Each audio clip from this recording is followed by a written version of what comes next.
1960 à 1967, la politique internationale du Gabon est très limitée et très discrète à cause de la prudence du président Léomba.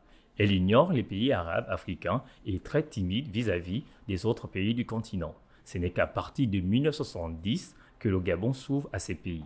C'est dans cette optique, en 1974, que le pays et la Côte d'Ivoire deviennent des pays frères sous Omar Bongo Ondimba et Félix Houphouët-Boigny.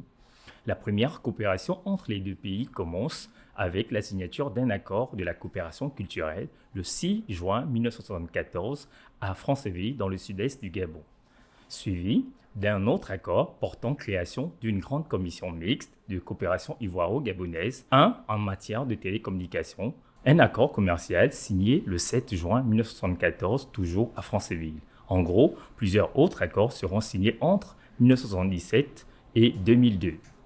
Les récents partenariats entre le Gabon et la Côte d'Ivoire remontent à l'ère Ali Bongo Ondimba lors de sa visite officielle en 2014 au pays des éléphants. Lors de cette visite, 27 accords avaient été signés le 27 novembre 2014 dans la commune de Cocody. À cette occasion, l'ex-chef d'État avait exprimé le vœu de voir la coopération entre la Côte d'Ivoire et le Gabon s'améliorer et se diversifier, car les deux pays regorgent d'importantes potentialités en ressources naturelles, produits manufacturés et en services. C'est à ce titre qu'il avait salué la réactivation de la grande commission mixte ivoiro-gabonaise, dont la tenue de la deuxième session à Libreville a enregistré des avancées significatives.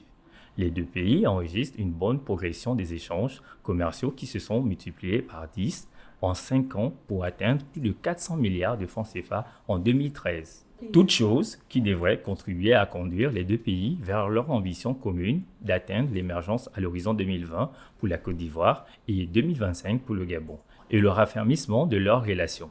Avec l'arrivée du président de la transition, Brice Clotaire Oligui Nguema en Côte d'Ivoire, certains accords pourraient revoir le jour. Pour rappel, le Gabon et la Côte d'Ivoire partagent d'excellents rapports avec des diasporas dynamiques de part et d'autre.